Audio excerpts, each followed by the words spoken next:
दर्शकबिन नमस्कार, स्वागत छ कार्यक्रम माउन्टेन संवाद। आजको माउन्टेन संवादमा देशको हितमा किन सत्ता गठबन्धनले काम गर्न सकिरहेको छैन, जनताका आवाजको किन सम्मान गर्न सकिरहेको छैन, यो सरकार आज हामी यो पाटोमा रहेर संवाद गर्छौँ। बुधबार जुन किसिमको दृश्य देखियो त्यो बडो गजब किसिमको थियो। अझ भन्नै पर्दाखेरि आम जनता सडकमा उत्रिए, देशभरि सडकमा उत्रिए एमसीसीको विरोध गर्दै बिहानैसित र सत्ता गठबन्धनकै पार्टीले पनि बन्दको आह्वान समेत गरे।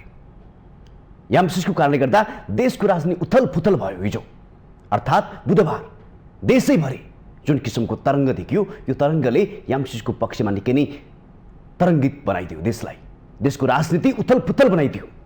यसका बावजुद पनि सत्ता गठबन्धनको साझेदार नेपाली कांग्रेस अझै पनि नेपाली जनताको आवाजलाई सम्बोधन गर्ने तयारीमा देखिँदैन, मान्न तयार छैन, बरु उल्टै भनिरहेको छ। कसैले पैसा दिएर एमसीसीको प्रतिशोधको लागि यो मुद्दा उठाइरहेको छ। देशको हितमा छ एमसीसी, यो जसरी भए पनि नेपाली कांग्रेसले अगाडि बढाउनु पर्छ भनेर उसले भनिरहेको छ। फेरि यता माओवादी केन्द्र आज दोहोरो चाल खेलिरहेको छ, आफू पनि आन्दोलनमा उभिएको छ। फेरि सत्ता गठबन्धनको संवादमा किन बहिष्कार गर्न सकिरहेको छैन, किन नो भन्न सकिरहेको छैन, बहिष्कार गर्न किन हिचकिचाइरहेको छ माओवादी केन्द्र। हिजोको जुन किसिमको तडक भडक, जुन किसिमको काठमाडौँका सहरहरू भरि भराउ भए र प्रतिशोधको ज्वाला उत्रियो एमसीसीको बारेमा, किन नेपाली कांग्रेस, माओवादी केन्द्र, त्यसगरी समाजवादी पार्टी यो बारेमा गम्भीर हुन सकेन। आज पनि एमसीसीको बारेमा निकास खोज्नको लागि सत्ता गठबन्धन 3 बजे छलफलमा उम्मिँदैछ र भोलिको सदन अर्थात् शुक्रबार चल्ने सदनमा जसरी भए पनि यसलाई सहमतिबाट पेश गर्ने तयारीमा कांग्रेस लागि परेको छ। के आज जनताले बुझ्न पाउनुपर्ने अधिकार छ कि छैन? यो देशमा लोकतन्त्र छ, गणतन्त्र छ। गणतन्त्रमा हरेक युवाहरूको, हरेक नेपाली जनताको आवाजको कदर हुनुपर्छ कि पर्दैन? यदि कदर हुनुपर्छ भने किन आज एमसीसीको बारेमा आम जनताको धारणालाई समेट्न खोजिरहेको छैन यो सरकार, यो गठबन्धन सरकार? आज 3वटा नेताले जे कुरा भनिरहेका छन् त्यही कुरामा चाहिँ नि आज सरकार लागी परेको छ। के साँच्चीकै देशमा लोकतन्त्र छ भने आज सबै नेपाली जनताका एमसीसी बारेको बहस, आवाज सम्बोधन हुनुपर्छ कि पर्दैन? आज हामी यो पाटोमा रहेर संवाद गर्छौँ। यति पिचिलो किन बन्यो एमसीसी नेताहरूको लागि? पटक पटक अमेरिकाबाट दबाव आउँछ, किन, के कारण? नेपाली जनताले बहिष्कार गरिरहेका छन्, यसका बावजुद पनि सत्ता गठबन्धन किन बहसमा जुटेको छ? आज यो पाटोमा रहेर संवाद गर्छौँ। संवादको लागि हामीसँग जोडिनु भएको छ नेकपा माओवादी केन्द्रका नेता युवराज दुलाल। अब भने आजको संवादमा उहाँलाई जोड्न चाहन्छु। तपाईँलाई स्वागत छ। धन्यवाद। अब बुधबार तपाईँहरू सदनमा पनि पुग्नुभयो, सडकमा पनि पुग्नुभयो। यो आक्रोश जनतामा किन तपाईँहरू थप्दै जानु भएको छ? यो हामीले जनतामा आक्रोश थपेको होइन। नेपाल एमसीसीको सवालमा लिएर 2 ध्रुवमा, 2वटा दृष्टिकोणमा विभाजित छ र हाम्रो पार्टी पनि राष्ट्रियताको सवालमा र वैदेशिक सहायताको सवालमा हाम्रो एउटा स्पष्ट दृष्टिकोण छ। त्यो दृष्टिकोणको सवालमा हामीले विगतदेखि नै सदनमा र पार्टीभित्र बाहिर सबैतिर एमसीसीको सवालमा यथास्थितिमा एमसीसी पास गर्नु हुँदैन र एमसीसीमा केही राष्ट्रका सवालमा आपत्तिजनक मुद्दाहरू छन् एमसीसी सम्झौतामा, एमसीसी नेपालको सम्झौतामा, ती कुराहरू संशोधन नभइकन नम्बर 1 र ती सबै विषयमा राष्ट्रिय सहमति नभइकन नम्बर 2। यो कुरा माओवादी केन्द्रले एमसीसीको सवालमा सुरुदेखि अहिलेसम्म सबै आधिकारिक कुराहरूमा बोल्दै आएको छ र त्यो नभइकन अहिले एमसीसी सदनमा सरकारका तर्फबाट प्रधानमन्त्री समेत रहनुभएको पार्टी र प्रधानमन्त्रीले गठबन्धनका अन्य घटकहरूको समेत पूर्ण सहमति नलिकन जबरजस्ती रूपमा सदनमा टेबल गर्ने र यो विवादित विषयलाई संसदहरूले बोलेर लिखित रूपमा मतदान गरेर पारित या अपारित अथवा फेल भनौँ, पास या फेल गर्ने पनि व्यवस्था होइन। ध्वनिमतका आधारमा एमसीसीलाई हल्लाका बीचमा एकातिर प्रतिपक्षी दलले, प्रमुख प्रतिपक्षी दलले सदन अवरुद्ध गरिराखेको छ। यो सरकार बनेदेखिबाट आजसम्म अवरुद्ध गरिराखेको छ र त्यो सदन खुलाउनेतर्फ सरकारको कुनै जोडबल छैन र हल्लाको बीचमा यति ठुलो राष्ट्रिय महत्त्वको सवालमा हल्लाकै बिचमा पास भयो भन्ने खालको जस्तो, पास या फेल भयो भन्ने खालको जस्तो जुन वातावरण गराउन खोजेको छ यो चाहिँ गर्नु हुँदैन। पहिलो कुरा के हो भने सदन खोल्नुपर्छ। दोस्रो कुरा एमसिसी यदि टेबल गर्ने हो भने राष्ट्रिय सहमति हुनुपर्छ। तेस्रो कुरा टेबल भइसकेपछि सांसदहरूले, जनप्रतिनिधिहरूले त्यहाँ बोल्नुपर्छ। र चौथो कुरा उनीहरूले यो राष्ट्रिय महत्त्वको सवाल भएको हुनाले आफ्नो लिखित मतद्वारा मतदान गरेर यसलाई पारित या अपारित गर्ने व्यवस्था गर्नुपर्छ भन्ने कुरा त हाम्रो जग जाहेर कुरा छ। त्यसकारणले यो नगर्दाखेरि स्वाभाविक रूपमा पार्टी सम्बद्ध विभिन्न जनवर्गीय सङ्गठनहरू आक्रोशित हुने कुरा स्वाभाविक छ र उनीहरूले आफ्नो पार्टीको धारणा र नेपाली जनताको बहुसङ्ख्यक जनताको प्रतिनिधित्व गरेर सडकमा बोल्नु जरुरी छ। त्यस कारणले भएको हो। तपाईँले के सोध्न चाह्यो भने तपाईँहरूले एमसिसीलाई राजनीतिकरण गर्नुभयो, लामो समयदेखि गिजोल्दै यो अवस्थामा आइपुग्नुभयो कि हिजो बुधबारको जुन किसिमको आक्रोश धडपकड प्रहरीले गर्नु पर्यो, यसको जिम्मेवारी कसले लिन्छ? त्यसो भए एमसिसीलाई हामीले राजनीतिकरण गरेको छैन। हामीले यो राष्ट्रियताको सवालमा सोचिराखेका छौँ गम्भीरतापूर्वक। एउटा देशको जिम्मेवार पार्टी हुनुको नाताले अहिलेसम्म नेपालको राष्ट्रिय स्वाधीनता, सार्वभौमिकता र स्वतन्त्रताको पक्षमा इतिहास पार्टीको स्थापनादेखि अहिलेसम्म नझुकेको र नचुकेको पार्टी हुनुको नाताले, माओवादी केन्द्र हुनुको नाताले हामीले राष्ट्रियताको सवालमा जनतालाई सुसूचित गर्ने र त्यसका पक्षमा अडान लिने कुरा र राष्ट्रियताको हित विपरीत हुने कुरालाई आफ्नो तागतले भ्याएसम्म रोक्ने कुरा त हामीले इतिहासदेखि अहिलेसम्म गर्दै आएका छौँ र गर्नुपर्छ। र जहाँसम्म हिजोको झडपको कुरा छ, जिम्मेवार त सरकारमा हुन त हामी पनि सरकारमा छौँ, यसमा दुई मत भएन। सरकारमा यति बेला छौँ कि हामी एमसिसीको सवालमा अब हामी निर्णायक एउटा निष्कर्षमा पुग्ने अवस्थामा छौँ। योभन्दा अगाडि हामी गठबन्धन बनाएर सरकार बनायौँ। पार्टीले र सरकारमै पनि हामी प्रधानमन्त्रीसँग पार्टीका अध्यक्षले संवाद गरिराख्नु भएको छ, जबरजस्ती तरिकाले नगरौँ भनेर। र यो बिचमा बाहिर स्वतन्त्र रूपमा, शान्तिपूर्ण रूपमा कुनै पनि आवाज उठाउन पाउने त सबै दललाई, सबै नागरिकलाई अधिकार छ नि त। त्यसमा दमनै गर्नुपर्ने कारण चाहिँ के हो? किन गर्नुभयो त्यसो भए दमन तपाईँहरूले? दमन चाहिँ सरकारभित्र फरक घटकहरू छ। 5 दलीय गठबन्धनको सरकार हो। सरकारभित्र अब विवाद सुरु नै भइसकेको छ। एमसिसीको सवालमा सरकारमा एकरूपता छैन। एउटा कुरा के बुझ्नुपर्छ भने सरकार प्रतिगमन विरुद्धको आन्दोलनको क्रममा लोकतन्त्र र संविधानको रक्षाका लागि भएको हो। एमसिसीको सवालमा साझा धारणा बनेर यो सरकार र यो गठबन्धन बनेको होइन। र प्रतिगमनका विरुद्ध र संवैधानिक र लोकतान्त्रिक संविधानको रक्षाको लागि, अग्रगमनको रक्षाको लागि ठिक छ। तर यदि एमसिसीको सवालमा फरक मत हुँदै गयो भने हामीले हिजै पनि हाम्रो पार्टीको संसदीय दलको बैठक बसेर जबरजस्ती गर्ने हो भने सरकारबाट हामी बाहिरिन्छौँ भनेर अहिले हामी संवादको चरणमा छौँ। हामी संवादकै चरणमा हुँदाखेरि प्रधानमन्त्री समेत रहेको र गृहमन्त्री समेत रहेको पार्टी नेपाली काङ्ग्रेसको तर्फबाट यो दमन भएको छ। यसको त हामीले भर्त्सना गर्छौँ, गर्नु पनि पर्छ। र शान्तिपूर्ण रूपमा माओवादी एक्सनको लागि सडकमा छैन भने पनि अरूले गरेको आन्दोलनमा पनि दमन गर्नु हुँदैन, यो सर्वथा गलत छ। फेरि पनि मैले जोडेँ, हिजो धेरैजनालाई धरपकड गर्यो, धेरैजना घाइते भए। एमसिसीको बारेमा नेपाली जनताले विरोध गर्न नपाउने, देशमा गणतन्त्र हो कि होइन? त्यसो भए तपाईँहरूको सरकारले दमन गर्छ, फेरि तपाईँहरू चुप भएर बस्ने होइन? यस्तो हो, तपाईँलाई मैले फेरि भने प्रश्नै घुमाइरहन त मिल्छ। सरकारमा त विवाद सुरु भइसक्यो नि त। सरकार हिजो हामीले बनाएको हो, तर आज त सरकारमा एमसिसीको सवालमा त सबैले देखिने गरी छ्याङ्गै विवाद भएको छ नि त। म भन्दैछु अहिले त संवादको चरण छ।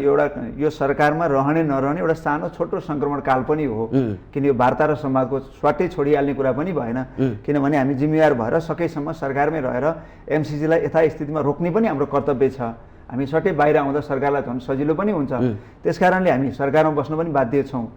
र सँगै हामी एमसिसीको सवालमा नेपाली जनताको प्रतिनिधित्व गरेर सडकमा सङ्घर्ष गर्न पनि हामी बाध्य छौँ। यो चाहिँ यो समयको एउटा परिस्थितिले सिर्जना गरेको बाध्यात्मक अवस्था हो। तर मैले अघि नै भने यदि सरकारको बिचमा अब आज पनि संवाद छ, सर्वदलीय बैठक छ, गठबन्धनको दलका बिचमा बैठक छ, अब कुरो मिल्दै नमिल्ने हो भने अब पार्टीले, माओवादी केन्द्र र सबै दलहरूले एमसिसीका पक्षधरहरू एकातिर र एमसिसीका यथास्थितिमा एमसिसी पास हुनु हुँदैन भन्ने पक्षधरहरू अर्कोतिर रहेर सरकारमा रहने नरहने निर्णय पनि गर्नुपर्ने बेला आइसकेको छ। तर सरकारभित्र असमझदारी भएर सरकारभित्र एउटा पक्ष दमन गर्ने, एउटा पक्ष दमन गर्नु हुँदैन भन्ने छ नि त। अहिले त यो कुरा छ, यो स्थिति बुझ्नु पर्यो पहिला। त्यसो भए तपाईँलाई सोधेँ मैले, तपाईँहरूको कस्तो चरित्र के? तपाईँहरूलाई सत्ता पनि चाहियो, एमसिसीको विरोध पनि गर्नु पर्यो, यो एमसिसीको के अरे यो सरकार नेपालको सरकारमा जानलाई एमसिसीको समर्थन गर्नुपर्छ भनेर कहाँ लेखेको छ?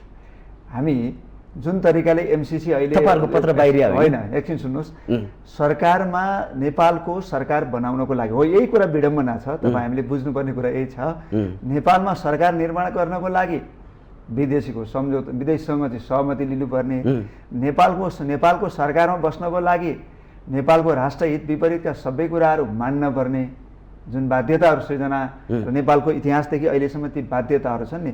मैले त आफूले मेरो व्यक्तिगत मत भन्नुहुन्छ भने हामी अहिले पनि यो एमसिसी यथास्थितिमा पास गर्ने हो र यसरी विदेशीहरूको दबाव प्रभावमा झुक्नुपर्ने हो भने हामी अहिले पनि औपनिवेशीकरणमा छौँ, आधुनिक किसिमको औपनिवेशीकरणमा छौँ नेपाल भन्ने कुरा कि त हामीले स्वीकार्नु पर्यो। हाम्रो संविधानमा त नेपाल सार्वभौम सत्ता सम्पन्न मुलुक हो भनेर लेखिएको छ। अब हामी सार्वभौम सत्ता सम्पन्न मुलुक होइनौँ, हामी अरूको अधीनस्थ छौँ भन्ने कुरा कि त लेखेर स्वीकार गर्नु पर्यो। हामी यदि सार्वभौम सत्ता सम्पन्न मुलुक हो भने हाम्रो देशको सरकार निर्माण गर्नको लागि त हामी स्वतन्त्र छौँ होइन। तपाईँले भने जस्तो चाहिँ अब सरकारमा बस्नै नपाइने, एमसिसीको विरोध गरेर बस्नै नपाइने भन्ने कुरा हुँदैन। तर मैले भन्नु खोजेको के हो अथवा तपाईँले सोध्नु खोजेको के हो भने, तर पटक पटक देशका इस्युमा संवाद हुँदैन, मात्रै एमसिसीको इस्युमा संवाद हुन्छ, न त्यसलाई निर्कल तपाईँले दिन सक्नुभयो, खालि राजनीतिकरण गरेर पटक पटक यसले देशमा अन्य तपाईँले थप्नु भएको छ। यसमा कुरा के बुझ्नु पर्यो भने हामी राष्ट्रको सवालमै नै छौँ सधैँभरि। त हामी राष्ट्रको यो देश त्यसो भए 50 अर्बको यो हजुर भन्नुहोस्, यो देश 50 अर्बको लागि मात्रै बनेको? यो देश 50 अर्बको लागि त मलाई भन्नुहुन्छ भने त त्यो 50 अर्ब हामीले लिनै पर्दैन, $500 मिलियन अमेरिका लिनै पर्दैन मेरो कुरा भन्नुहुन्छ भने। तर अहिलेको दुनियाँमा एउटा कुनै देशप्रति हामी बायस नभइकन वैदेशिक सहायताहरूका बारेमा कसैको लिने कसैको नलिने पनि हामीले गर्न जरुरी छैन। निरपेक्ष ढङ्गले विदेशीको सहयोग लिनु हुँदैन भन्ने मत मेरो होइन र हाम्रो पार्टीको पनि होइन। तर के हो भने स्वतन्त्र र स्वाधीन अर्थतन्त्रको निर्माण गर्नको लागि, आत्मनिर्भर अर्थतन्त्रको निर्माणको गर्नकै लागि हामीले जोड गर्नुपर्छ। परनिर्भर मानसिकताबाट हामी मुक्त हुनुपर्छ। र हाम्रो के छ भने पुरानो पुस्ता र नयाँ पुस्ताको बिचमा एउटा अन्तर्विरोध छ। हामी परनिर्भरतामा जोड नगरौँ, आत्मनिर्भरता र स्वाधीन अर्थतन्त्र निर्माणमा जोड गरौँ भन्छौँ। त्यसबाट मात्र देशले स्वतन्त्रता, सार्वभौमिकता, स्वाधीनता, राष्ट्रिय स्वाधीनता प्राप्त गर्न सक्छ र हामी बलियो हुन्छौँ। जबसम्म हामी वैदेशिक सहायतामा देश चलाउँछौँ र चल्छ नेपाल, त्योभन्दा बाहिरबाट नेपाल चलाउन सकिँदैन भन्ने खालको सोचाइ हाबी हुन्छ, तबसम्म नेपालको विकास हुँदैन। त्यसकारणले यो 50 अर्बको लागि देश चल्नु हुँदैन। सुस्पष्ट कुरा गर्ने हो भने 300 किलोमिटर लामो 400 KVA को प्रसारण लाइन अहिले हामीलाई जरुरी हो, त्यो चाहिने नै कुरा हो। तर त्यो निर्माण गर्नको लागि अमेरिकाको पैसा नभएदेखि चलाउन नसक्ने भन्ने कुरा चाहिँ बिल्कुलै होइन, बिल्कुलै होइन। हामीले 456 मेगावाटको झन्डै 1 खर्बको प्रोजेक्ट त अप्पर तामाकोशी त नेपालीहरूको पैसाले हामीले सजिलै निर्माण गऱ्यौँ नि। अहिले राष्ट्रिय प्रसारण लाइनमा बिजुली उत्पादन भएरै बगिराखेको छ नि। त्यसको ट्रान्समिसन लाइन पनि हामी तामाकोशीदेखि काठमाडौँसम्म त ट्रान्समिसन लाइन हामी नै बनाइराखेका छौँ, पोल हाम्रो बनिराखेको छ, टावरहरू ठडिराखेको छ भन्दाखेरि 300 किलोमिटर ट्रान्समिसन लाइनको लागि हामीलाई अमेरिकाको पैसा नभई बनाउँदै सक्दैनौँ भन्ने सोचाइ दरिद्र सोचाइ हो, विदेशीप्रतिको चाहिँ यो दब्बुपना हो होइन। त्यसकारणले यो पैसा बरु चाहिँदैन, तर हामीलाई राष्ट्रिय स्वाधीनता, स्वतन्त्रता र सार्वभौमिकता चाहिन्छ भनेको हो नि त हामीले। हिजो सडक तातिरहेको छ, त्यो सडक तातिरहेको बेला पनि नेपाली काङ्ग्रेसकी सहमहामन्त्री महालक्ष्मी उपाध्याय डिनाले के भनिन् भने काङ्ग्रेस एक्लै भए पनि यसलाई अघि सार्नुपर्छ। सडकको जनता होइन, सडकमा आएको सबै जनता हो, चाहे जुनसुकै पक्ष या विपक्षमा उहाँहरू उत्रिनुको जनता हो। र एउटा कुरा तपाईँ मार्फत, यो टेलिभिजन मार्फत म सबै नेपालीहरूलाई र सबै दलहरूमा हुने एमसिसी ल्याउनै पर्छ भन्ने पक्षमा हुनेहरूलाई पनि म के भन्न चाहन्छु भने हाम्रो राष्ट्रियतामाथि, हाम्रो नेपालको सार्वभौमिकतामाथि, हाम्रो चाहिँ स्वाधीनतामाथि अलिकति पनि संशय सृजना हुन्छ भने, अलिकति पनि चुनौती हुन्छ भने हामी किन झुक्ने त? हाम्रो पुर्खा के हो, हाम्रो इतिहास के हो? हाम्रा पुर्खाहरू विदेशीहरू सामु कहिले झुकेको इतिहास छ? आज 21औं शताब्दीमा आएर हामीले $200-400 लागि, $1 मिलियन लागि झुक्नुपर्ने नेपालीहरूको इतिहास हो, नेपालीहरूको विरासत हो। नेपालीहरूको विरासत त त्यो होइन नि। ल एमसिसी राम्रै छ अरे एकछिनको लागि, 25 अर्ब आउनु राम्रै छ अरे एकछिनको लागि, तर प्रश्न त उठ्यो नि देशमा, यसले खतरा हुन्छ भोलि नेपालको राष्ट्रियतामाथि, राष्ट्रिय सुरक्षामाथि, विदेशीहरूको चलखेल बढ्छ र यति धेरै चाहिँ असमान खालका शर्तहरू राखेर सम्झौता गर्दैछ अमेरिकाले भनेपछि त्यो पैसा ठुलो कि असमान कुराहरू ठुलो, नेपालको स्वाभिमान ठुलो भन्ने कुरा चाहिँ किन नसोचेको मेरो पनि प्रश्न हो यो। त्यस कारणले अलिकति जनताले पनि यसमा प्रश्न उठाउँछन् भने राष्ट्रियताको सवालमा सबै नेपाली नागरिकहरू समान छन्। हामी सरकारकोमा प्रतिनिधित्व गर्ने या जनप्रतिनिधिको रूपमा आएका सांसद मन्त्रीहरू मात्रै, कर्मचारीहरू मात्रै नेपाली नागरिक त होइनौँ नि हामी।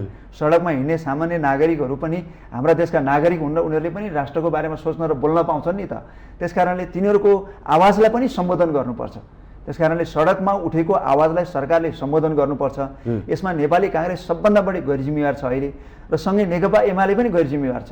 आफूले टेबल गरेको, आफू सरकारमा हुँदाखेरि पास गर्नुपर्छ भनेर टेबल गरेको के अरे यो प्रस्तावका सवालमा आज यति ठुलो देशमा राजनीतिक बहस हुँदाखेरि पक्षमा हो कि विपक्षमा हो, अब मतदान कहाँ गर्ने हो भन्ने कुरा अहिलेसम्म नबोल्ने, टेबल गरोस् अनि बोल्ने। राष्ट्रियतालाई जुवाको दाउमा राख्ने हो, च्याखे थाप्ने हो राष्ट्रियतालाई हो, यो विषय सबभन्दा गम्भीर छ। नेकपा एमाले जे अहिले भूमिका निर्वाह गरिराखेको छ एउटा देशको ठुलो राजनीतिक दल भएको हैसियतले र नेपाली काङ्ग्रेस सरकारको नेतृत्व समेत गरेको एउटा दल भएको हैसियतले यति ठुलो जनताको जनमत एकातिर हुँदाखेरि यो जनता निरपेक्ष निरक्षर जनताले मात्रै उठाएको होइन, नेपालका बौद्धिक क्षेत्रका दिग्गजहरूले जसले अन्तर्राष्ट्रिय सम्बन्धको बारेमा, कूटनैतिक सम्बन्धको बारेमा, नेपालको इतिहासमा अहिलेसम्म भएका वैदेशिक सहमति र सहायताका सहमति र सम्झौताहरूका बारेमा, नेपाल राष्ट्रले गरेका सन्धिहरूका सबै नजिरहरू स्थापित गरेर र हाम्रो देशको संवैधानिक र कानुनी व्यवस्थालाई समेत हेरेर यो सन्धि, यो सम्झौता असमान छ है, यो गर्नु हुँदैन है भन्दाखेरि जबरजस्ती रूपमा चाहिँ गर्न खोज्नु चाहिँ धेरै ठुलो गैरजिम्मेवारीपना हो र यसको मूल्य त उनीहरूले भोलि चुकाउनै पर्छ। तर मलाई गम्भीर के विषयमा लागिराखेको छ भने नेताहरू कुनै पार्टीले त एकपल्ट मूल्य चुकाए होला, एकपल्ट हार्लान् अथवा एकपल्ट उनीहरू चाहिँ गल्ती गर्यौँ भनेर पश्चाताप गर्लान्, तर नेपाल राष्ट्रले गुमाइसकेको स्वाधीनता र तल परिसकेपछि फेरि राष्ट्रलाई हामी कसरी माथि ल्याउन सक्छौँ? हामी सुगौली सन्धिदेखि यहाँसम्म आउँदाखेरि महाकाली सन्धि लगायतका जति पनि असमान सन्धि सम्झौताहरू छन्, आजसम्म हामीले तिनलाई 200-400 वर्षमा पनि त्यो सन्धि उल्ट्याउन सकिराखेका छैनौँ। सन्धि सम्झौता एकपल्ट गरिसकेपछि त्यसलाई उल्ट्याउन, खारेज गर्न कति धेरै गाह्रो छ र यो सन्धि सम्झौता त यो एमसिसी नेपालको सम्झौता त हामी यस्तो गर्दैछौँ कि नेपालको संविधानभन्दा माथि राखेर गर्दैछौँ। यो अमेरिकी कानुन लाई पनि नेपालले उल्लङ्घन गर्न पाउँदैन भनेर गर्दैछौँ। अमेरिकाले भोलि के कानुन बनाउँछ हामीलाई के थाहा, उसले के परिमार्जन गर्छ नेपालको अधीनमा हुन्छ त्यो कुरा। त्यस कारण यति गम्भीर कुरामा खेलवाड गर्ने दल नेकपा एमालेप्रति पनि म धिक्कार भन्न चाहन्छु र नेपाली कङ्ग्रेस, मैले त केही आशा लाग्दा नेताहरू पनि नेपाली कङ्ग्रेस, तपाईँले डिना उपाध्यायको कुरा गर्नुभयो, त्योभन्दा बढी अहिलेका युवा चल्दा बल्दा विश्वप्रकाश शर्मा, गगन थापा जस्ता अहिले महामन्त्रीमा जो निर्वाचित हुनुभएको छ, कम्तीमा राष्ट्रिय स्वतन्त्रताको र स्वाधीनताको पक्षमा, आत्मनिर्भर अर्थतन्त्रको पक्षमा बोल्लान् साथीहरू भन्ने मेरो अपेक्षा थियो, एउटा मेरो उहाँहरूप्रति सम्मान थियो। तर मलाई अहिले धिक्कार लागिराखेको छ, एमसिसी पास गर्नुपर्छ, एमसिसी पास गर्नुपर्छ भन्ने गगनजीहरू, विश्वप्रकाशजीहरू भनिराख्नु भएको छ। किन पास गर्नुपर्छ एमसिसी? अमेरिकाले दिने सहायता किन अहिले चाहिँ तपाईँको चाहिँ हाम्रो संसदबाट अनुमोदन गर्नुपर्छ? तपाईँलाई म एउटा कुरा भन्न चाहन्छु, नेपालको संविधानको धारा 279 को उपदफा 1 ले के भनेको छ भने नेपाल राज्यले कुनै पनि सन्धि सम्झौता अनुमोदन गर्नुपर्दाखेरि संसदको 2/3 बहुमतले गर्नुपर्छ भनेको छ, साधारण बहुमतले होइन। र कुन कुन गर्नुपर्छ भनेको छ? नम्बर 1 सुन्नुहोस्, शान्ति र मैत्री सम्झौता, शान्ति र मैत्री सन्धि, यो शान्ति र मैत्री सन्धि हो होइन। दोस्रो, सुरक्षा र सामरिक सम्बन्ध, यो सुरक्षा र सामरिक सम्बन्ध हो, यो सहमति अमेरिकासँगको एमसिसी कम्प्याक्ट नेपाल हो होइन। 3, नेपाल राज्यको सिमाना सम्बन्धी, यो नेपाल राज्यको सिमाना हो, यो पनि होइन। 4, प्राकृतिक स्रोतको बाँडफाँड र उपयोग सम्बन्धी, यो पनि हो, यो पनि होइन। खासमा यो चारैवटा होइन, नेपालको संविधानले नेपालको संसदबाट कुन कुरा अनुमोदन गर्नुपर्छ भन्दाखेरि यो 4वटा कुरा अनुमोदन गर्नुपर्छ भनेको छ, यो चारैवटा कुरा यो होइन। अब मानव एकछिनको लागि चौथो नम्बरको घको हो, नेपालको प्राकृतिक स्रोत र साधनको उपयोग र बाँडफाँड हो भने पनि, यदि हाम्रो बिजुली प्रसारण लाइन, बिजुली उत्पादन लगायतका कुरा भन्ने हो भने पनि संविधानले के व्यवस्था गर्यो भने 2/3 बहुमतले पास गर भन्यो, 2/3 बहुमतले अनुमोदन गर भन्यो। अनि सामान्य बहुमतले अनुमोदन गर्ने गरी लान मिल्छ। यो त सर्वथा संविधानभन्दा गैर संवैधानिक ढङ्गले हिजो हामीले केपी ओली प्रधानमन्त्री हुँदाखेरि संविधान के अरे प्रतिनिधि सभा विघटन गर्नु लगायतका कदमहरूलाई प्रतिगमन भनेका थियौँ नि, यो अर्को किसिमको प्रतिगमन पनि हुन्छ। यो अर्को किसिमको असंवैधानिक कदम पनि हो। विदेशीको अगाडि झुक्नु त छँदैछ, दलाली हुनु त छँदैछ, सँगसँगै यो असंवैधानिक कदम पनि हो। फेरि पनि मैले दोहोऱ्याएँ, हिजो बुधबारको त्यो भिड, आक्रोश भिड जसले देशभरि नै आन्दोलित भन्यो नेपाली जनता हिजो, त्यसको कदर सत्ता गठबन्धनले गर्छ कि गर्दैन? त्यो हाम्रो पार्टीले गर्छ। अब सत्ता गठबन्धन यो इस्युमा एमसिसीको विषयलाई लिएर गठबन्धन छैन अहिले। अब हामीले के बुझ्नुपर्छ भने यो अब केही दिनमा यो कुराहरू छिनोफानो होला, केही घन्टा त हामीले समय दिनुपर्छ, किनभने यो अनगोइङ डिस्कसनमा छ। तपाईँले हामीले पहिला सरकार छोडेर छलफल गर्नुपर्छ। यदि नेपाली काङ्ग्रेस एक्लै गयो भने के गर्नुहुन्छ तपाईँहरूले? एक्लै गयो भने त सरकार छोड्छौँ नि हामी, नैतिकताको हिसाबले पनि हामी सरकारभन्दा बाहिर हुन्छौँ। एक्लै जबरजस्ती रूपमा गठबन्धनसँगको सहमति नभइकन जबरजस्ती रूपमा नेपाली काङ्ग्रेसले टेबल गर्ने र यसलाई ध्वनिमतको आधारमा पास र फेल गर्ने स्थितिमा सरकार जान खोज्यो भने हामी नेपाली जनताको पक्षमा हुन्छौँ, हामी सरकार छोड्छौँ र यो विषयलाई फेरि हामी जनताको बिचमा लिएर हामी जानुपर्ने हुन्छ। त्यसो भए आज पनि एमसिसीकै बारेमा छलफल बस्दैछ 3 बजे। यो छलफलमा नेकपा माओवादी केन्द्रले के एजेन्डा लान्छ? बुधबारको त्यो दृश्यलाई सम्बोधन गर्छ। हामीले 2-3वटा कुराहरू डेभलप के अरे कूटनैतिक सम्बन्धका कुराहरू पनि छन्। अब माओवादी चाहिँ अमेरिकाको विरोधी, अरू पार्टीहरू चाहिँ अमेरिकासँगको चाहिँ मैत्रीपूर्ण सम्बन्ध राख्नुपर्छ भन्ने पनि होइन। अमेरिकी सरकारले लिने नीतिहरूमा माओवादी पार्टीको पूर्ण समर्थन छैन, जुनसुकै नीतिमा पनि त्यो आफ्नो ठाउँमा छ। र अमेरिकाले विश्वभरका कम्युनिस्टहरूलाई हेर्ने नीतिमा पनि उसको सम्पूर्ण रूपमा बायसनेस छ। कम्युनिस्ट भन्ने कुरा उसले कहीँ पनि सुन्न चाहँदैन। तपाईँहरूलाई थाहा छ अमेरिकाको एउटा सामान्य जनप्रतिनिधिले शपथ खाँदा सबभन्दा पहिला म कम्युनिस्ट होइन भनेर शपथ खानुपर्छ। कम्युनिस्टपट्टि हेर्ने अमेरिकाको दृष्टिकोण त्यति धेरै तपाईँको पूर्वाग्रहपूर्ण छ। र अमेरिकाले विश्वलाई एक ध्रुवीय बनाउने, म विश्वको शासक हुने र विश्वका सबै देशहरूलाई आफ्नो अधीनस्थ राख्ने भन्ने साम्राज्यवादी दृष्टिकोणसँग पनि हामी सहमत छैनौँ। तर यो भूमण्डलित विश्वमा कतिपय कुराहरूमा फरक मत रहँदै पनि फेरि यो बिचमा पनि मैत्रीपूर्ण सम्बन्ध र कूटनैतिक सम्बन्ध त दुनियाँमा सबै ठाउँमा राख्नुपर्छ भन्ने कुरामा हाम्रो फरक मत छैन। त्यसकारणले सम्बन्धको हिसाबले हामी फरक होइन, तर कुनै पनि राष्ट्र आफैमा सानो र ठुलो होइन, कुनै पनि राज्य आफैमा सानो र ठुलो होइन, सबै राज्यको समान हैसियत हुन्छ। नेपाल विश्वमा संयुक्त राष्ट्रसङ्घमा सूचीकृत भएका राज्यहरूमध्ये एक राज्य हो र यसको पनि आफ्नो स्वतन्त्र अस्तित्व छ। अमेरिका, भारत जस्ता देशहरूभन्दा नेपालको स्वतन्त्र अस्तित्व अझ पहिला छ, अझ पहिला बनेको यो राज्य हो। त्यसकारणले हामी स्वाधीन राज्य हुनुको हिसाबले आकारले ठुलो होला, पैसाले धनी होला, तर समान हो नि त राज्यहरू। त्यसकारणले सन्धि सम्झौताहरू समानताको आधारमा हुनुपर्छ भन्ने कुरा राख्छ माओवादी केन्द्रले। समानताको आधारमा नहुने सन्धि सम्झौता यो मात्रै होइन, अरू कुनैको हकमा पनि चाहे चीनसँगको कुरा होस्, चाहे भारतसँगको कुरा होस्, चाहे बाँकी अन्य राष्ट्रहरूको सवालमा होस्, नेपाललाई समान राज्यको हैसियत दिएर गर्ने सहमति सन्धि सम्झौताभन्दा बाहेकका कुरामा माओवादी पार्टीको अहिलेसम्म पनि फरक धारणा रहेको छैन, आज पनि रहँदैन, भोलि पनि रहँदैन। त्यसकारणले आजको सर्वदलीय बैठकमा फेरि पनि माओवादीले के भन्छ भने एमसिसी यथास्थितिमा हामी टेबल नगरौँ, अमेरिकासँग थप संवाद गरौँ। नेपाली जनताले, नेपालको विभिन्न राजनीतिक दलले, नेपालको बौद्धिक समुदाय सबैले एमसिसीको सवालमा सहमति दिएन। यसले राष्ट्रिय सुरक्षामाथि हामी सबैमाथि शङ्का उपशङ्का सृजना गर्यो। यसमा केही हाम्रो संविधान र कानुनसँग बाजिने प्रावधानहरू रहेछन्, भए। त्यसकारणले यो अवस्थामा एमसिसीलाई टेबल नगरौँ र फेरि एमसिसी अमेरिकाले यी कुराहरूलाई संशोधन गर्न तयार भयो भने, समान हैसियतमा गर्न खोज्यो भने गरौँ, हामी यही भन्छौँ, गरौँ भन्छौँ। हेर्नुहोस् है, तपाईँलाई म अर्को महत्त्वपूर्ण कुरा भन्छु। हाम्रा त देशका नेताहरू झुकेर एउटा चाहिँ विदेशी आयो भन्ने बित्तिकै मुटु काम छ होइन, चाहे जोसुकै आओस्, विदेशी गोरो अनुहारको आयो भने त अब अहिलेको प्रधानमन्त्री र अहिलेको नेपाली काङ्ग्रेस त थुरुरै हुने रहेछ। मैले यो कुरा अनौपचारिक रूपमा सुनेको पनि छु। गोरेको फोन आयो भनेपछि सातो जानी प्रधानमन्त्री हामीले बनायौँ होइन।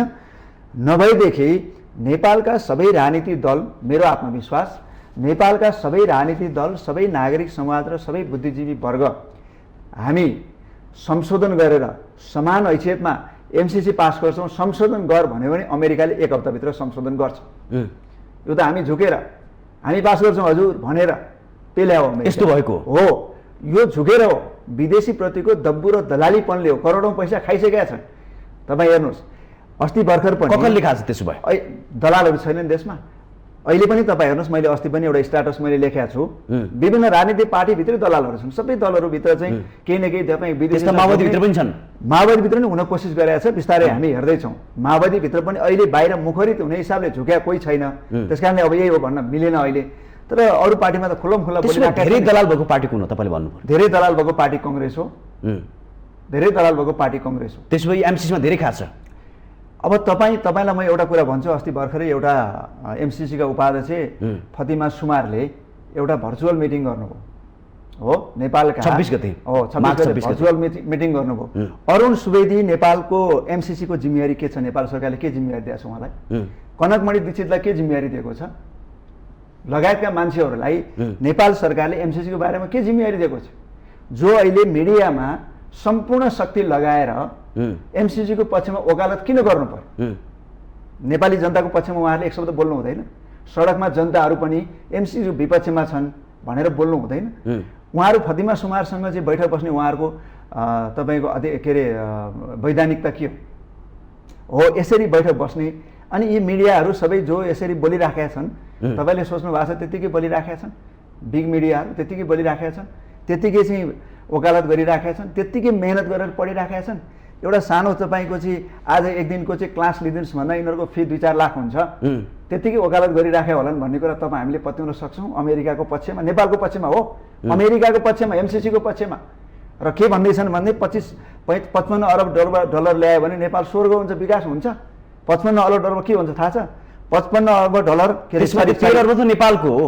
हजुर, त्यसमध्ये 13 अर्ब 13 अर्ब नेपालको, 55 अर्ब रुपियाँ हो अमेरिकी पनि। 500 मिलियन डलर तलमाथि हुन्छ। म तपाईँलाई भन्न चाहन्छु 500 मिलियन यो 300 केबी प्रसारण लाइन बनाउनको लागि हामीलाई 55 अर्ब पैसा चाहिने होइन, 500 मिलियन डलर पनि चाहिने होइन।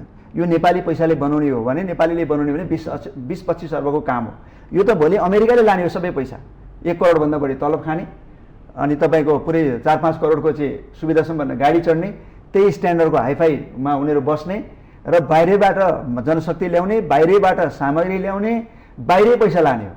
र विज्ञहरू भनेर कन्सल्ट्यान्ट भनेर यसमा चाहिँ एनजिओ आइएनजिओलाई पनि समावेशीकरण उहाँले राखेको छ।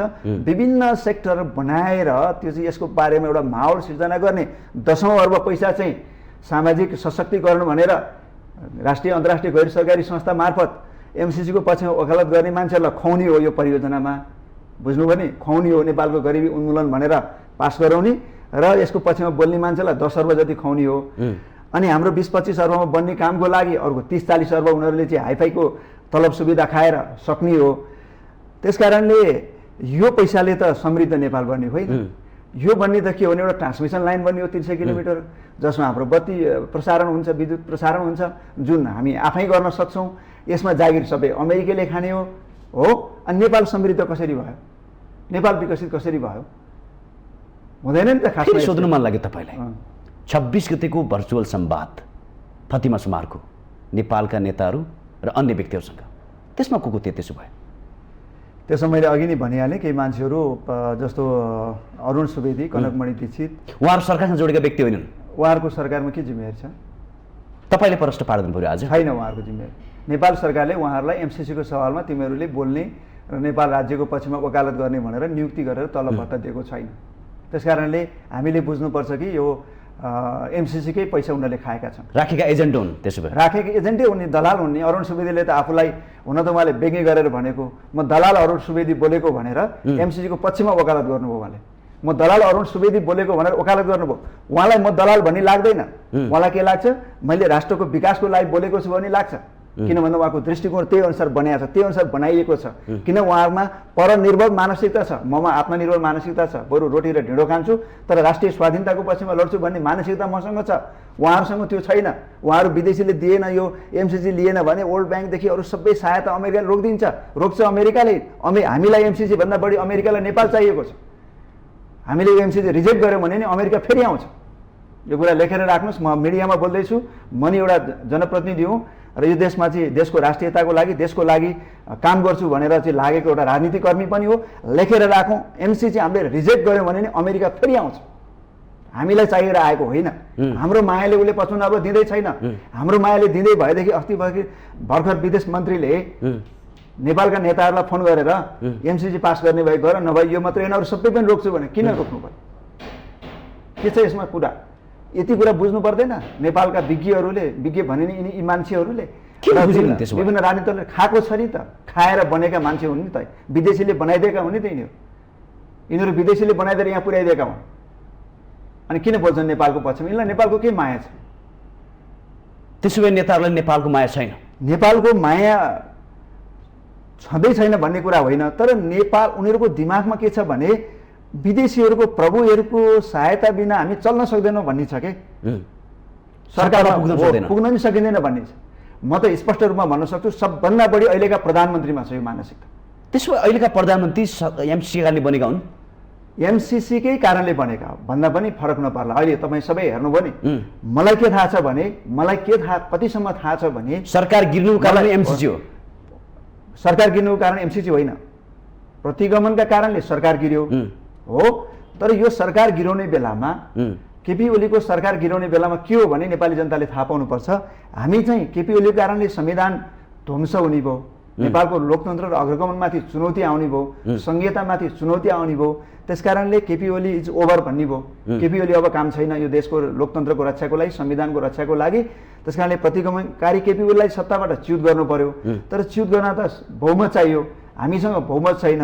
हामीले कङ्ग्रेसलाई बोकेर ल्याएको हो नि त, माओवादी केन्द्रले कङ्ग्रेसलाई बोकेर ल्याएको के को लागि? प्रतिगमन विरोधी आन्दोलन निर्माण। तपाईँले बोकेर ल्याउनु भयो कि एमसिसीले बोकेर ल्यायो? माओवादी केन्द्रले प्रस्ताव, म भन्छु तपाईँलाई, म भन्दैछु माओवादी केन्द्रले तपाईँ आउनुहोस्, सरकारमा नेतृत्व गर्नुहोस्, हामी साथ दिन्छौँ, बहुमत पुर्याउँछौँ तपाईँलाई।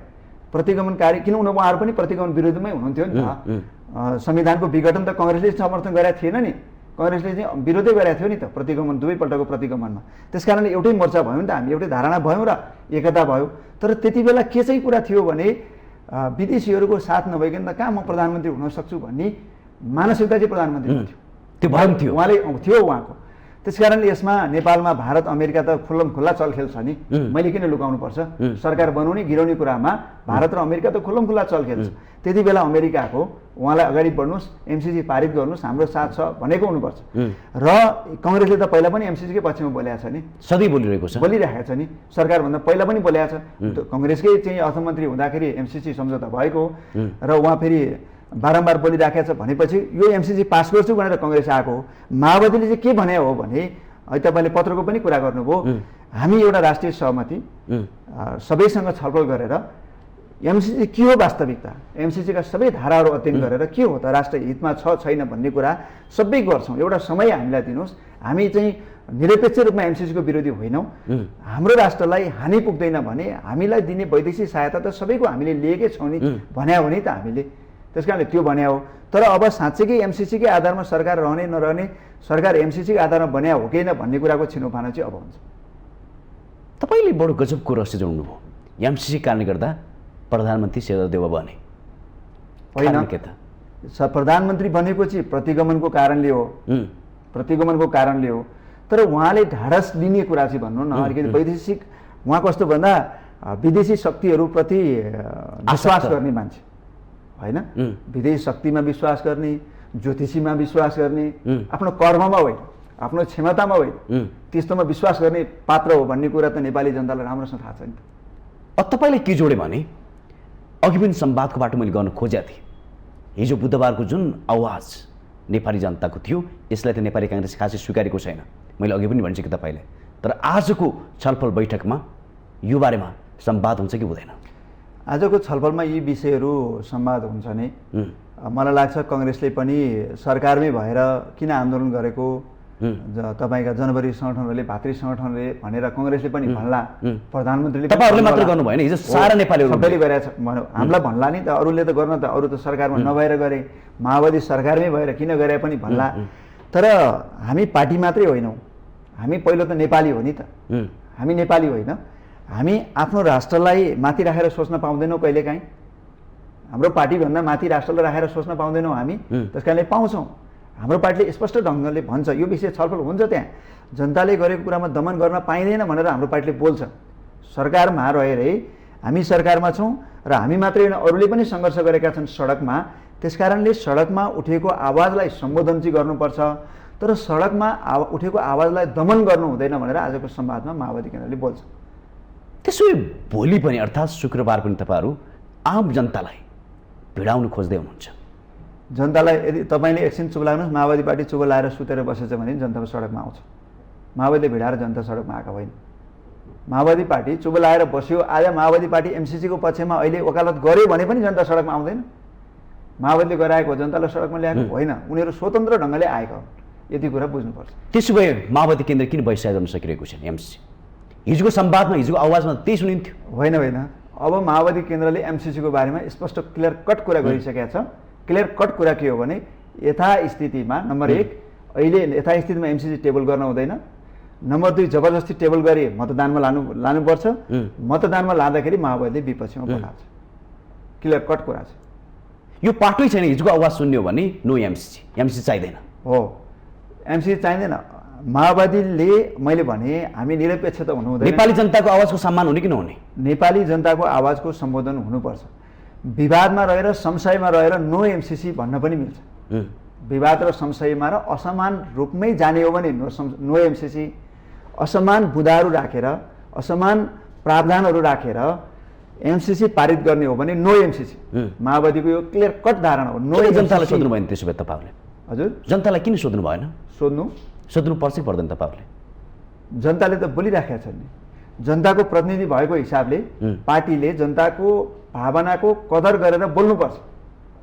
नेपाली जनताको भावनाको कदर गरेर बोल्नुपर्छ। नेपाली जनताको भावना यही छ कि असमान एमसिसी नो भनेको छ।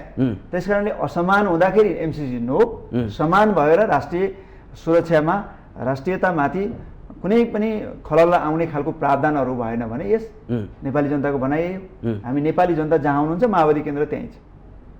यो परिदृश्य हेर्दाखेरि बडो रमाइलो घटना जस्तो पनि देखिन्छ। यो रमाइलो घटना के होइन, यो जरुरी घटना तपाईँहरूको लागि भन्नु खोजे होइन। यो राष्ट्रमा यस्ता जरुरी चुनौतीहरू आउँछन्। कुनै पनि अस्तित्वमा रहेका राष्ट्रहरूका अगाडि राष्ट्रियताका सवालमा जरुरी चुनौतीहरू आउँछन्। यो कुनै नयाँ कुरा यसलाई सोच्नु पर्दैन। एमसिसीको सवालमा जसरी राज्य अहिले राष्ट्र अहिले ध्रुवीकृत भइराखेको छ, सुगोली सन्धिदेखि यहाँसम्म आउँदाखेरि नेपालका जति पनि असमान सन्धि सम्झौताहरू छन् तिनमा त्यति बेला पनि भएका थिए, तिनका विषयलाई लिएर अहिले पनि छ।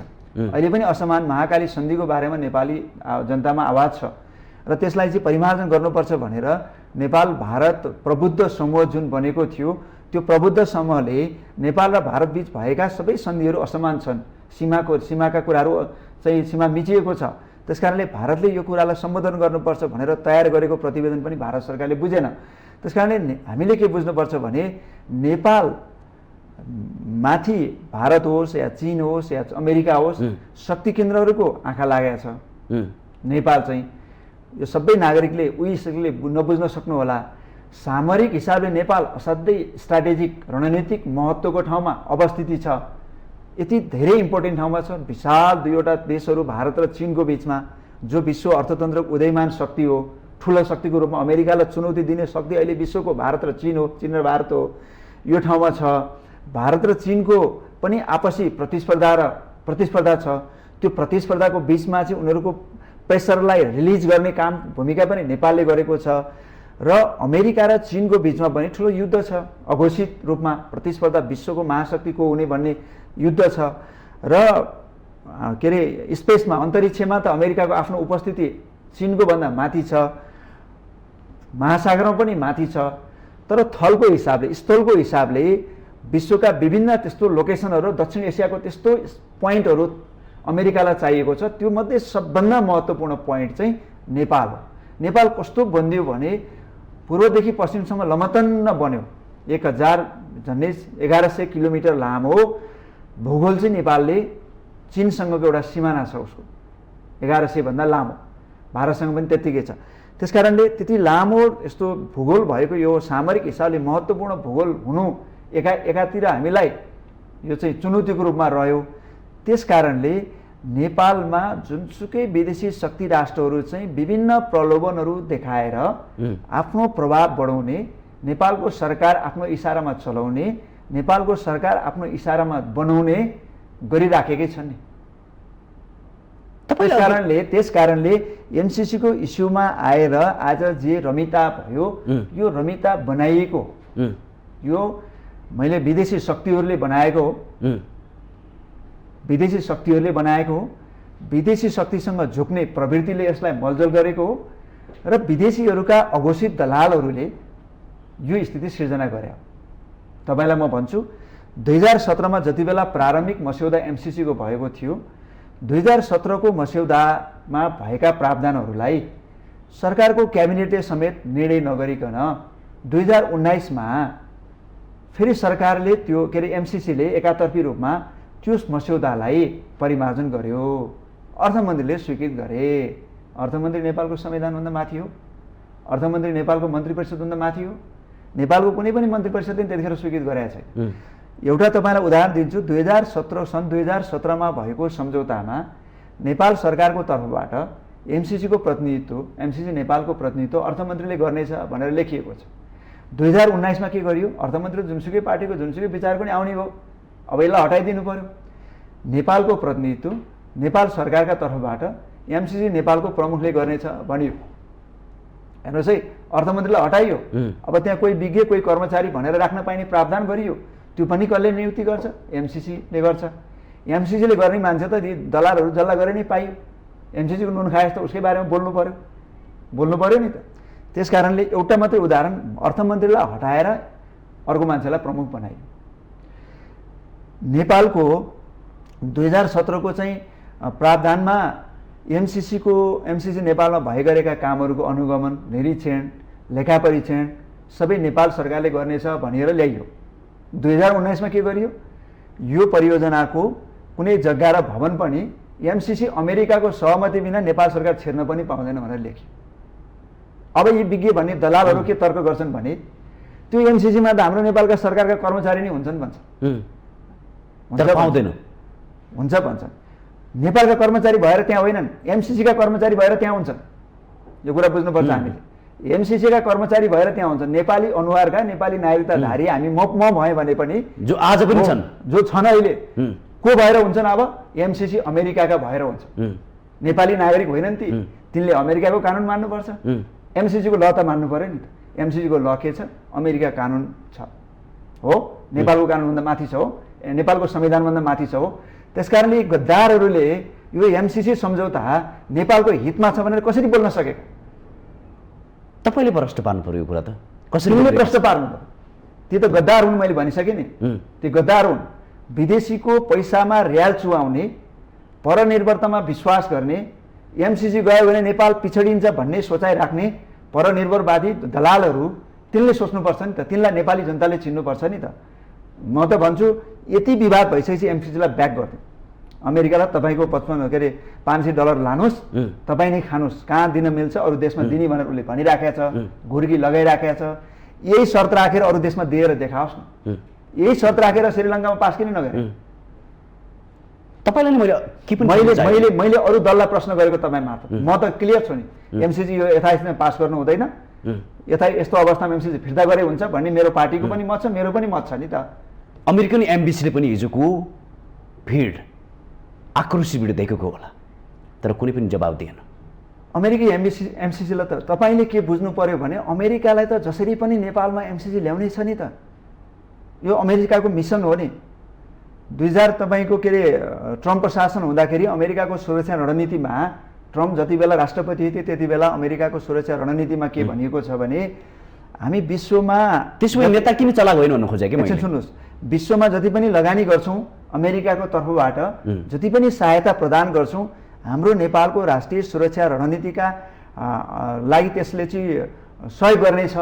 हाम्रो राष्ट्रिय सुरक्षा रणनीतिमा को हितमा ती सहयोगहरू हाम्रो हुनेछ भनेको छ। अमेरिकाको सुरक्षा रणनीतिले त्यो कुरा भनेको छ। विश्वभरि अमेरिकाले जति सहयोग गर्छ अमेरिकाको राष्ट्रिय सुरक्षा रणनीतिमा भनेको छ। र आइपिएस हामी भन्छौँ इन्डो पेसिफिक स्ट्राटेजी। यो चाहिँ इन्डो पेसिफिक स्ट्राटेजी भनेको अमेरिकाको सैन्य रणनीति, हिन्द प्रशान्त क्षेत्रमा आफ्नो उपस्थिति कसरी बढाउने भन्ने जुन रणनीति छ त्यसलाई सहयोग गर्छ भनिएको छ। मैले अघि नै भने नेपालमा बिजुली उत्पादन हुने भयो, ट्रान्समिसन लाइन खेर जाने, बिजुली खेर जाने भयो, त्यस कारणले ट्रान्समिसन लाइन बनाइदिउँ भनेर अमेरिकाले सहयोग गरेको भनेर बुझ्नु चाहिँ मूर्खता हो। बुझेर पनि बुझ पचाउने बुज्रुगहरू छन्, दलालहरू हुन्, खाएका छन्, विदेशीको नुन खाएका छन् र त्यसमा बोल्छन्। पिआर विदेशीको हामीलाई थाहा छ नि त, हिजो लालबाबु पण्डित मन्त्री हुँदाखेरि पिआर धारीहरूलाई हटाएको कुराहरू, विदेशीको पिआर लिएर नेपालको कर्मचारी बनेर काम गर्छन्। कस्ता छन् नेपालीहरू नागरिक धारी भन्ने कुरो त हामीलाई थाहा छ नि त। त्यसकारणले म नेपाली जनतालाई तपाईँ मार्फत यो मिडिया मार्फत के स्पष्ट पार्न चाहन्छु भने नेपालको सरकारका कमजोर पात्रहरूलाई प्रयोग गरेर अमेरिकाले हाम्रो रक्तनलीमाथि कब्जा जमाउन खोजेको छ। रक्तनलीमाथि 300 किलोमिटर ट्रान्समिसन लाइन हाम्रो रक्तनली हो, ऊर्जाको क्षेत्रमा रक्तनली हो। त्यो त विदेशीको पैसाले बनाउँदै हुँदैन। अझ मलाई भन्नुहुन्छ भने विदेशीको पैसाले बनाउनै हुँदैन। किन के ल्यायो प्रावधानमा भने यो परियोजना एमसिसी अमेरिकाको हुनेछ। एमसिसी अमेरिकाको अनुमति बिना केही पनि संशोधन गर्न पाइँदैन। नेपाल र अमेरिकाको अस्तित्व रहँदासम्म एमसिसी सम्झौता लागू हुनेछ। ल हेर्नुहोस् है, नेपाल र अमेरिकाको अस्तित्व रहँदासम्म एमसिसी परियोजना लागू हुनेछ, सम्झौता लागू हुनेछ। त्यहाँ अमेरिकी सधैँ बसिरहनेछन् र भोलि नेपालले न्यु खोज्यो भने त्यो ट्रान्समिसन लाइन मार्फत नेपाललाई हामी कन्ट्रोल गरिदिन्छौँ। नेपालको विद्युत व्यापार पनि गर्न दिँदैनौँ, स्विच हामी अफ गरिदिन्छौँ। हो, नेपालको आन्तरिक सिस्टम पनि चल्न दिँदैनौँ। अब लाइफ लाइनै बन्द गरेपछि के चल्छ? हाम्रो धमनी नै बन्द गरिदिएपछि हाम्रो मुटु चल्छ? चल्दैन नि त। अनि उसले के भन्यो भने बौद्धिक सम्पत्तिमा नेपालको हक रहने छैन भन्यो। अरुण सुवेदी भनी बुजुर्ग दलालले अरू केही मान्छेले के हुन्छ बौद्धिक सम्पत्ति एमसिसीमा भने ट्रान्समिसन लाइन गर्ने डिपिआरदेखि सारा त्यो विस्तृत परियोजना रिपोर्टदेखि कहाँ कसरी सिस्टम चल्छ भन्ने कुराहरू सबै इन्टेलेक्चुअल प्रोपर्टी होइन? जुन डिजाइनदेखि सारा कुराहरू हुन्छ सिस्टम हो, त्यहाँभित्र यसको पक्षमा हो, सबै बौद्धिक सम्पत्तिहरू हो नि त। त्यो सम्पत्तिमा नेपाल सरकारको हक लाग्दैन। केही गर्न पाउँदैन नेपालले। डिपिआरले भने नि हेर्न पाउँदैन। त जा हामी बनाउँछौँ, तैँले गएर डिपिआरले भने अमेरिकाले दिँदैन। हामी बनाउन पाउँदैन, हामीले अर्को नयाँ डिपिआर गर्नुपर्छ। त्यसो भए अब हामीसँग धेरै टाइम छैन, अन्तिममा आजको छलफल बहसले एमसिसीको निर्कलता दिन्छ कि दिँदैन, यसको निकास के हो? आजको छलफल बहसले मलाई एमसिसीको बारेमा राष्ट्रिय सहमति कायम गर्छ र निकास दिन्छ भन्ने कुरा त बिल्कुलै लाग्दैन, दिँदैन। निकास के त? निकास दिँदैन। आजको सर्वदलीय गठबन्धनको छलफलले एमसिसीको सवालमा निकास दिन्छ भन्ने विश्वास लाग्दैन। दिएछ भने म गठबन्धनका नेताहरूलाई स्यालुट गर्छु, नेपाली जनताका तर्फबाट पनि। त्यो निकास के हुनुपर्छ?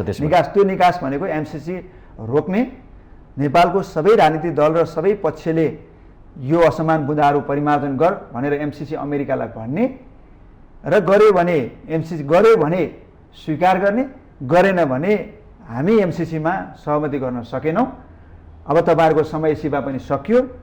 अहिलेलाई धन्यवाद। आगामी सहायताहरू समान हैसियतमा भएछ भने ल्याउँला दिउँला, तर अहिलेलाई हामीलाई एमसिसी चाहिएन भन्ने यति निकास हो।